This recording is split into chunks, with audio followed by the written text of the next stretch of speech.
Մեզ ինչ էին ասում են միջանցք են տալիս, 2020 թվից մեզ ասում են միջանցք են տալիս, և թրիվ նախագծի փաստաթուղթը ստորագրվեց, ընդամենը օրեր առաջ, մի շաբաթ առաջ, որտեղ շատ հստակ գրվեց, որ թրիվ նախագծի բոլոր ծրագրերը իրականացվելու են Հայաստանի տարածքային ամբողջականության, ինքնիշխանության, իրավազորության շրջանակներում և Հայաստանի Հանրապետությունը իր ինքնիշխանությունը, իրավազորությունը, տարածքային ամբողջականությունը պահպանելու է թրիվ նախագծի իրականացման բոլոր գոտիների վրա։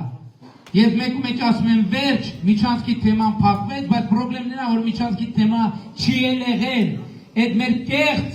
կեղծ ընդդիմության, պատերազմի եռագլուխ կուսակցության բերած կեղծ թեզերն են, չի եղել տես թեմա, եթե ուզում եք, բացեք 2020 թվականի նոյեմբեր-դեկտեմբերի իմ ուղերձները, ես այն ժամանակ եմ ասել, որ բացառվում է, մենք տենց բան չենք գնալու, տենց բանի չենք գնալու, իսկ մեր այսպես կոչված ընդդիմադիրները ամեն անգամ այդ հարցը բարձրացնում էին, բայց նրանք ոչ թե ահազանգում էին, նրանք ուզում էին մեր վրա ճնշում գործադրեն դրանով, թե միջանցքը տվեք, թե չես կլնի, միջանցքը տվեք, թե չեն կլնի, բայց մենք այսօր լուծեցինք մեր ապա շրջափակման հարցը, Հայաստանը այլևս շրջափակված պետություն չի, Հայաստանը այլևս կոնֆլիկտի փակուղուց վերածվում խաղաղության խաչմերուկի, և մենք երբեք չենք մտածել, մտքերով չել անցել, որ մենք կարանք մեր երկրի ինքնիշխան տարածքը որևէ մեկին զիջենք, ընդհակառակը, նրանք ովքեր 1999 թվին